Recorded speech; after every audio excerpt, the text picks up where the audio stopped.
네, 조금 전에 이재명 대표의 위증교사죄 1심 판결이 있었습니다. 관련된 기자회견 시작하도록 하겠습니다. 저는 기본소득당 대표 용혜인입니다. 이재명 더불어민주당 대표의 위증교사죄 1심 판결이 나왔습니다. 제가 예상한 대로 무죄 판결이 나왔습니다.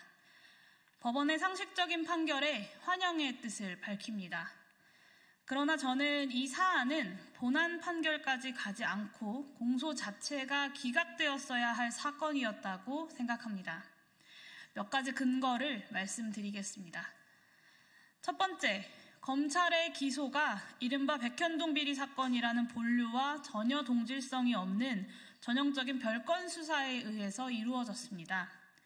이 재판까지 이르게 된 발단은 무려 22년 전으로 거슬러 올라갑니다만 여기서 그 긴 이야기를 하지는 않겠습니다. 중요한 것은 법원이 별건 수사에 의한 기소를 받아들이지 말았어야 한다는 점입니다. 사법부가 2022년 5월 형사소송법과 검찰청법을 개정해서 별건 수사를 금지한 국회를 존중한다면 더욱 그렇습니다. 둘째, 검찰이 유력한 증거자료로 제출한 이재명 당시 경기도지사와 고 김병량 전 성남시장의 수행비서 김진성 씨와의 통화 녹취록 전체를 들어보면 이재명 지사는 김진성 씨에게 있는 그대로 진술해달라고 거듭 요청합니다. 사실관계를 다르게 말해달라 요구하는 내용은 없었습니다. 피고인의 정당한 방어권 행사를 넘어서는 어떠한 위증의 요구도 확인되지 않습니다. 셋째, 이번에 검찰 측 증인으로 나선 고 김병량 성남시장의 수행비서 김진성 씨는 2020년 대법원 무죄 판결 난 허위사실 공표죄 재판에서는 피고 이재명 편에서 진술을 했던 증인입니다.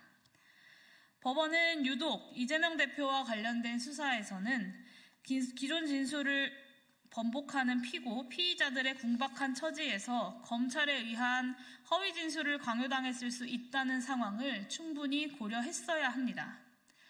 이 모든 상황을 종합해보면 법원은 이 기소를 재판으로 끌고 갈 것이 아니라 기각했어야 합니다.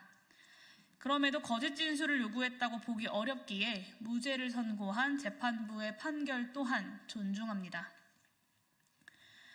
동시에 지난주 이재명 대표에 대한 허위사실 공표죄 징역형 유죄 판결도 기각됐어야 하는 판결임을 강조합니다. 공직선거법상 행위에 의한 허위사실 공표죄는 필연적으로 피고인의 주관적 인식 상태를 검사나 판사가 어느 정도 들여다볼 수 있다라는 것을 전제합니다. 검사와 판사의 관심법에 따른 기소와 판결이 이루어질 가능성이 높다는 의미입니다. 그렇기 때문에 행위에 의한 허위사실 공표가 법률에 범죄로 규정돼 있다고 해도 그 구성 요건의 성립은 극히 제한적으로만 인정되어야 합니다. 더구나 피고는 이미 대통령 선거에서 패배한 후보입니다. 또 차기 유력한 대선 후보이기도 합니다. 검찰의 공소권 행사가 매우 절제되고 또 제한적으로 사용되지 않는다면 검사의 기소가 유력한 대선 후보를 제거하기 위한 공소권 남용이라는 정치적 시비가 크게 일 수밖에 없습니다. 법원의 판결문 내용을 보면 실제가 그렇습니다. 국토부가 직무유기 이런 것을 문제 삼겠다고 협박을 했다라는 이 대표의 발언은 성남시장이 식품연구원 부지매각 협조 의무가 있다는 국토부의 세 차례 공문 내용에 대한 과장일 수는 있습니다.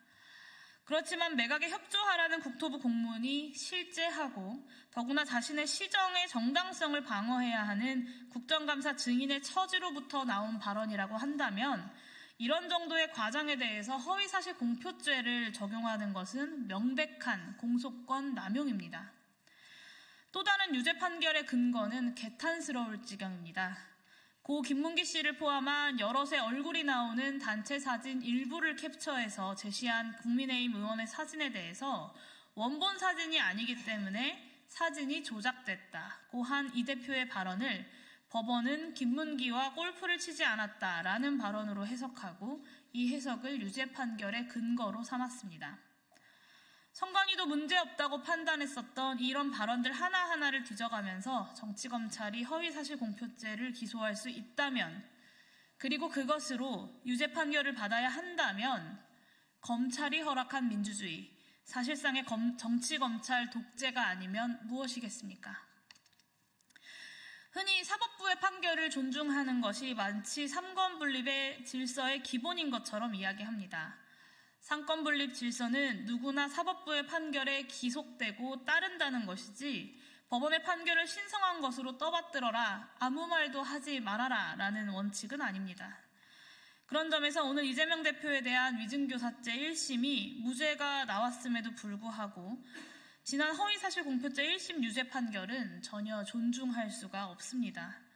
사법부 판결이 저를 비롯해서 민주공화국 주권자인 국민 모두로부터 존중받기 위해서는 기소 자체가 검사의 정적 제거용 공소권 남용으로부터 시작된 재판들에 대해 법과 양심에 부합하는 정의로운 판결이 적어도 최종심까지 이루어져야 할 것입니다. 또 정치검찰은 오늘 위증교사죄 무죄 선고에 대해서 분명히 항고할 것이겠지만 법원이 공명정대하게 이조차 기각해줄 것을 기대합니다. 존경하는 국민 여러분들께도 말씀드립니다. 법원의 잘못된 판결을 잘못된 판결이라고 큰 소리로 말하는 것은 민주시민들의 권리이자 의무입니다. 법원의 정의로운 판결에 대해 잘되었다 큰 소리로 말하는 것 또한 민주시민의 권리이자 의무입니다. 그 누가 뭐라고 하더라도 주권자의 권리를 포기해서는 안 됩니다. 또한 다시 한번 호소드립니다. 정치검찰을 동원해서 민주공화국 정치를 무너뜨리고 경제를 무너뜨리고 평화를 짓밟고 국민의 생명과 안전에 무책임한 지도자를 끌어내리는 것, 그것 또한 국민의 권리이자 의무입니다. 그리고 2024년 겨울 대한민국 정치가 해내야 할 가장 중요한 과업이기도 합니다. 좌고우면하지 않고 윤석열 탄핵으로 함께 나아갑시다. 기자회견 이것으로 마치도록 하겠습니다. 감사합니다.